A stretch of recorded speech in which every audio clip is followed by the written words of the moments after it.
é quando a Receita Federal emite uma notificação para compensar um crédito previdenciário com um débito de valores que estão lá na base dela. Pode ser um imposto de renda, pode ser uma multa pelo atraso na declaração de imposto de renda, às vezes ela faz a compensação com multa também, enfim. Um outro tributo que está lá na base dela, um tributo daquela pessoa física, né, atrelado àquele CPF. Então, vai aparecer aqui uma notificação para compensação de ofício. E aí tem que ficar sempre acompanhando, porque a Receita Federal dá um prazo só de 15 dias para o contribuinte se manifestar se ele quer ou não fazer a compensação. Se o contribuinte não se manifesta, ela compensa. Ou, se não compensar, no pior das hipóteses, ela leva esse débito para a PGFN, que é um caso, inclusive, que eu já mostrei no outro treinamento, de uma cliente que ela não deu bola para a comunicação de ofício. A Receita disse assim para ela: olha, você me deve aqui R$ 10.000 e eu tenho que te pagar 17 perdicompes aqui. Vamos fazer uma compensação de ofício? Ela ficou quietinha, não fez nada, não disse nem sim nem não para essa comunicação. A Receita Federal, no mês seguinte, mandou o débito dela e inscreveu em dívida ativa. O débito de 18.000, o débito de 10.000 virou 18 e tá rolando, tá na PGFN, tá? Então, assim, compensação de ofício pode ser uma ótima saída para o nosso cliente para fazer esse ajuste de contas lá na Receita Federal e parar de pagar juros, né? Porque o juro, quando ele vai para PGFN, ele vira bola de neve. E aí é complicado, né? Então, nessa gestão que a gente faz da previdência do nosso cliente, é interessante olhar essa possibilidade de compensar crédito com débito. Às vezes é uma ótima saída agora para essa fase pós-imposto de renda, né? Que as pessoas parcelaram as cotas aí de imposto de renda. Se brota um crédito aí de previdência, dá para, numa oferta de compensação, aí fazer a compensação. Numa avaliação rápida da Receita Federal, a gente vai lá e faz a compensação de débito com crédito. E alivia aí o bolso do nosso cliente, né? Porque se ele já está fazendo parcelamento, ou ele deve ter feito uma análise lá, né? Ou ele pagava tudo à vista ou parcelava. E no parcelamento tem multa, tem juros, na verdade, né? No parcelamento tem juros e vai acrescentando ali no valor original. Então, compensação de ofício, eu preciso acompanhar aqui para o meu cliente. Além disso, eu preciso ver se vai vir alguma análise preliminar do PERDCOMP, né, de autorregularização, se vai vir algum despacho decisório indeferindo, como eu mencionei no caso ali daquela pessoa que teve o indeferimento total do valor porque não corrigiu o NIT, erro de acompanhamento. Veja que são todos erros de acompanhamento de PERDCOMP. Não acompanhou a intimação, não fez retificação do NIT, não acatou a intimação da Receita, depois veio o despacho decisório indeferindo aquele crédito, perdeu. Perdeu. O que, que pode fazer no indeferimento? Manifestação de inconformidade. É uma outra instância dentro da via administrativa. Então, eu tive um despacho decisório indeferindo o meu crédito via PERDCOMP, eu faço uma manifestação de inconformidade para a delegacia de julgamentos daquela regional. E aí, dependendo da situação, se houver negativa ali e dependendo de outras condições, pode subir para o CARF. O CARF é o conselho, que aí vai tomar outras decisões. Então, dentro ainda dessa via, vai subindo, né? A discussão. E aí a gente tem que mensurar até que ponto vale seguir essa discussão aí do crédito, né? Por isso que preencher o PERDCOMP correto, acompanhar, é bom para não ter ficar discutindo depois, né? Essa questão do crédito. Despacho decisório, intimação, então, consulta de intimação, quando a Receita intima. Geralmente as intimações que eu peguei até hoje foram coisas bem simples, assim, do tipo, preencheu dois perdicompos para o mesmo mês, preencheu a aba de GPS errado, não localizei o valor da guia, não localizei o código da guia, o NIT não bate com o CPF, coisas pequenas que a gente vai ali e faz a retificação já rápido, né, dentro do perdicomp, sem muito trabalho. E a consulta do processamento do perdicomp é o que a gente mais usa Então, aqui na consulta do processamento é onde vai aparecer realmente a lista, né, de todos os perdicontos que foram transmitidos. No meu caso está zerado, né, porque não tem nenhum, mas vai aparecer o número do perdicomp, a data de transmissão, o tipo do crédito, o tipo do documento e a situação se está analisado ou não. No material, hoje, eu mostrei daquela cliente que nós pedimos do auxílio doença. E aqui eu até circulei que aparecia já análise concluída. Então, quando aparece situação análise concluída, é porque a Receita Federal já fez uma análise, já fez alguma coisa, já olhou aquele crédito. Saiu de em análise para análise concluída, tem que ficar mais esperto. O que pode vir depois de análise concluída? Depois da análise concluída, pode vir compensação de ofício, pode vir despacho decisório. São as duas decisões da Receita Federal. Compensação para compensar aquele crédito com débito ou despacho decisório, falando do pagamento parcial ou do pagamento ou indeferindo total o crédito. Quando a Receita Federal paga todo o crédito solicitado, não vem despacho decisório. A única coisa que acontece dentro do Perdicomp, quando a Receita paga todo o valor, é mudar o status para perdeferido. Então, quando aparece lá na situação, né? Então, quando eu consulto aqui o, o processamento, aqui na situação aparece perdeferido, é porque já deu tudo certo.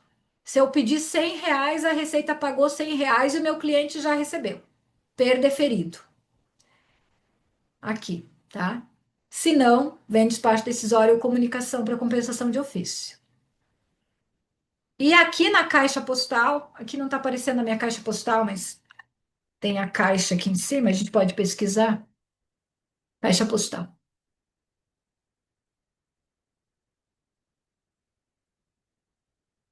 Expiração de procuração eletrônica. Ó, ela já está me avisando aqui que tem uma procuração eletrônica minha que vai expirar. Ó, eu tenho que ficar ligada aqui,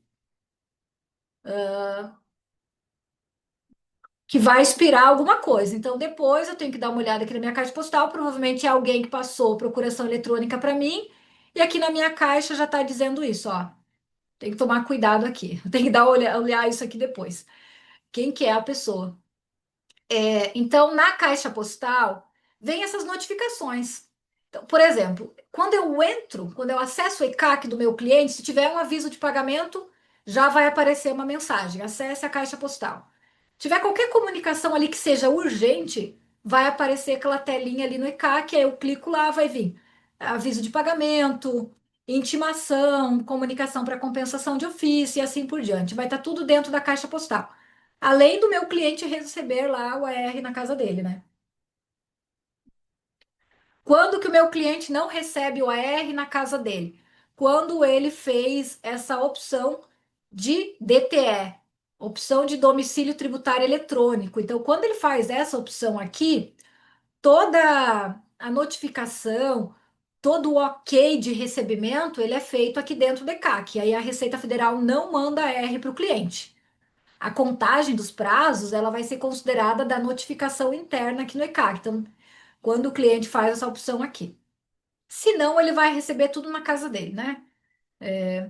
No caso de uma cliente ali, essa cliente ali da compensação de ofício, ela recebeu várias notificações na casa dela. Uma notificação para cada Perdicomp. Eu acho que até coloquei no material para vocês o modelo lá, uma notificação para cada Perdicomp que a Receita queria oferecer a compensação de ofício, ela recebeu um AR na casa dela. Então ela estava ciente disso. Ela não quis compensar porque deixou correr, né? Enfim, às vezes falta de orientação, às vezes deixa para lá, vamos ver o que acontece, enfim. É o exemplo que eu coloquei lá no material, tá? Então, dentro da recuperação de créditos da pessoa física, a gente começa olhando o nosso cliente, quem é ele, qual é a categoria, como que ele contribuiu, passa por todo o cálculo do crédito, até chegar nessa fase final de acompanhamento, mas não para por aqui. Não para por aqui, porque a gente ainda tem que alertar o nosso cliente da repercussão tributária. Então, a gente encerra todo o processo de recuperação do crédito quando eu falo para o meu cliente que ele ainda tem que passar esse valor lá pela declaração de imposto de renda no ano seguinte. E eu fiquei sabendo, inclusive, este ano, é, de contadores, né, que me trazem informações, porque eu não faço declaração de imposto de renda, eu não trabalho com declaração de imposto de renda, então eu fiquei sabendo que na declaração pré-preenchida, o valor da restituição de previdência não vem. O que vem lá na pré-preenchida é valores de restituição do próprio imposto de renda.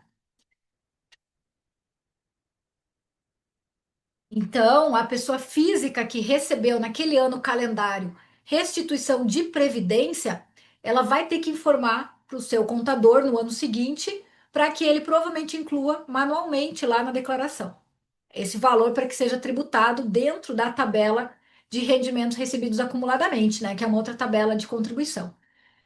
Eu estava imaginando esse ano, né? Fiquei acompanhando ali, feliz da vida, que esse valor já viria na pré-preenchida, mas não está acontecendo ainda. Não é a recuperação de crédito de previdência. Vocês chegaram a abrir aquela planilha. Tem no material ali uma planilha de. Quer ver caso analisado? Do RRA. Vou abrir ela aqui rapidinho e vou compartilhar ela aqui. Aqui.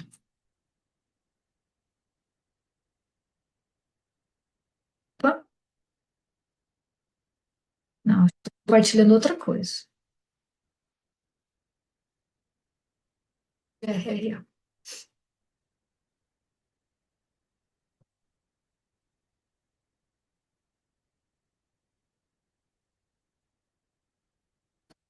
Aqui, agora sim. Deixa eu abrir ela aqui. Eu coloquei lá no material essa planilha aqui de cálculo, né? Porque a planilha de cálculo do imposto sobre o valor recebido acumuladamente é diferente da tabela mensal. Então, a tabela mensal, ela tem as faixas ali, essa aqui minha já está para 2025. E aqui embaixo tem um exemplo da RRA, que é o rendimentos recebidos acumuladamente. Então, eu multiplico cada faixa pelo número de meses daquele recebimento. Então, nesse exemplo aqui, a minha cliente recebeu este valor de restituição em 2024, era referente a 2022, 5 meses de 2022. Ela recebeu aquele valor ali. Essa tabela mensal aqui de cima, ela é multiplicada por 5.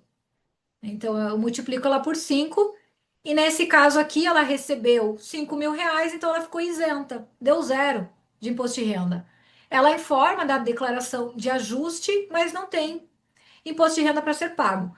Se ela fosse tributada na tabela mensal normal, lá no mês que ela recebeu, que foi julho, né, de 2024, ela pagaria R$ 500, 503 de imposto de renda.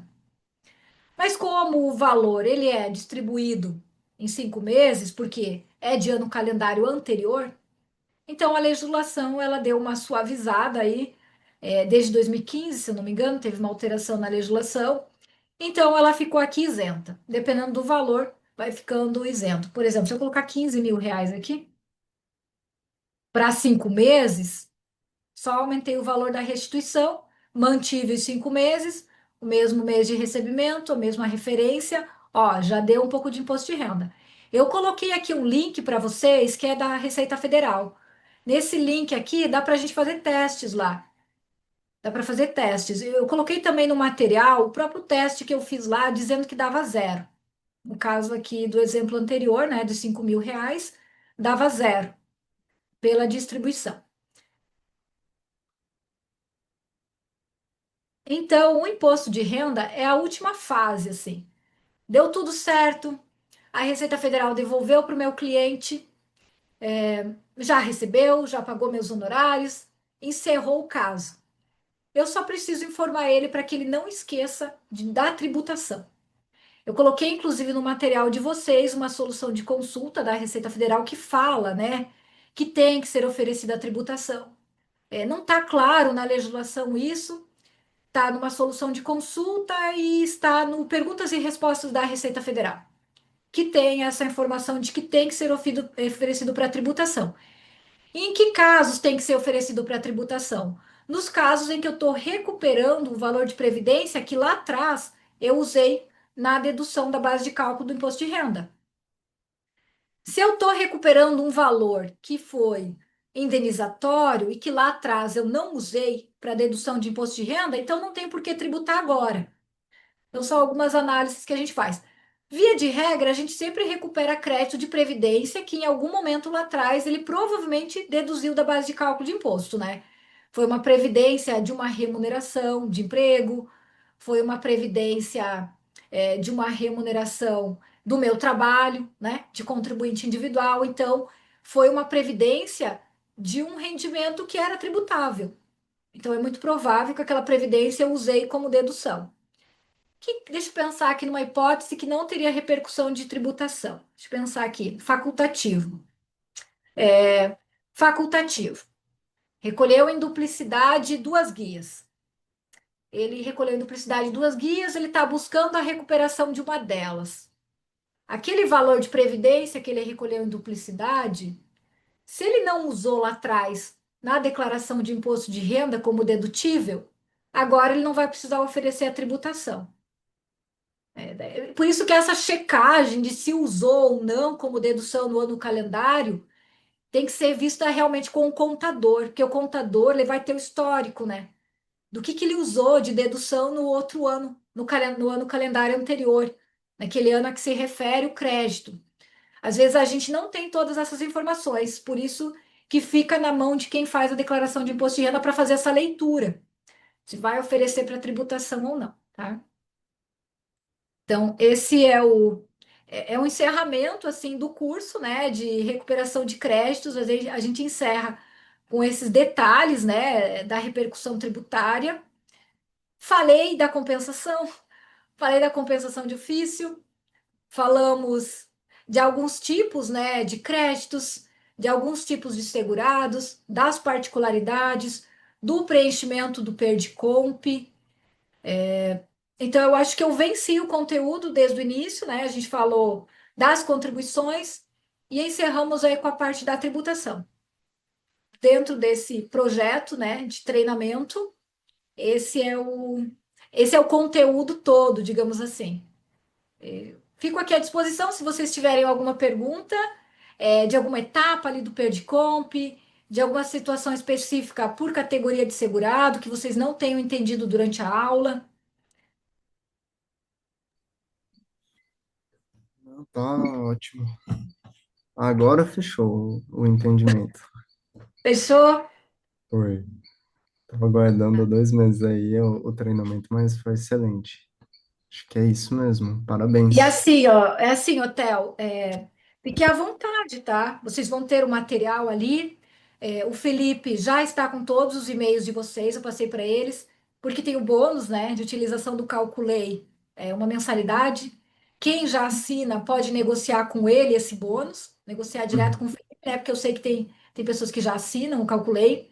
O Calculei, toda vez que vocês forem fazer um teste lá e quiserem me chamar, falar, nossa, Raquel, tem alguma coisa muito estranha aqui, fala comigo ou fala com o Felipe, a gente está ainda em fase de realmente construção dele, né? A gente quer colocar outras possibilidades lá dentro, como a leitura das fontes pagadoras, a gente quer colocar uma leitura automática de auxílio-doença, como é o caso daquela minha cliente, concomitância de auxílio com contribuição, a gente quer colocar uma outra possibilidade de leitura de outros tipos de GPS, pagamento em duplicidade, enfim várias ideias aqui para melhorar ele a cada dia mais, tá? Para ficar mais automatizado. Maravilha. Show de bola. Então tá, aí eu fico aqui à disposição, vocês têm o meu telefone, né? Tanto lá do grupo como o meu telefone particular. Se vocês forem fazer algum atendimento, Raquel, deu branco, não tô com tempo de revisitar a tua aula, não tô com tempo de ler teu material, eu tô sempre com o celular aqui do lado, tô sempre aqui no computador e eu respondo, tá, gente? Eu não fico fazendo cena, não. Eu sempre dou esse suporte para os meus alunos. Tá ótimo. Tá bom? Agradeço. Obrigada, tá, pela companhia neste sábado. Show de A bola. Leudilma e a Stephanie, tem alguma dúvida? Meus cachorros estão latindo aqui, não dá nem tempo, não dá nem pra abrir o microfone. Oi? Mas meus cachorros estão latindo aqui. Ah, tá, os cachorros. Mas tá tranquilo, assim, o sisteminha ali, por mais que você demonstrou, não dá para guardar tudo, né, o passo a passo. Mas eu já pensei, até mapeei algumas pessoas aqui que eu quero fazer esse teste. Aham, E eu te tá, chamo para você me ajudar na parte até da planilha também, né, vai que eu tá. não lembro Aham, de fica tudo. tranquila. Aí Pode eu me fazendo chamar. acho que já é suficiente. Pode me chamar. A Leudilma também, tá? Fiquem à vontade. Fique à vontade, pode me chamar. Eu adoro. Eu adoro quando me traz esses casos, assim. Eu gosto de verdade. Tchau, gente. Então, bom final de semana. Obrigada pela companhia. Obrigada pela Obrigada. confiança. Muito bom, Obrigado, viu? Eu viu? gostei muito também. Obrigada. Tchau, Semana que Parabéns. tchau. vem eu mando certificados, tá? Tá. Show. Tchau, tchau. Tchau, tchau, até mais. Tchau. Até.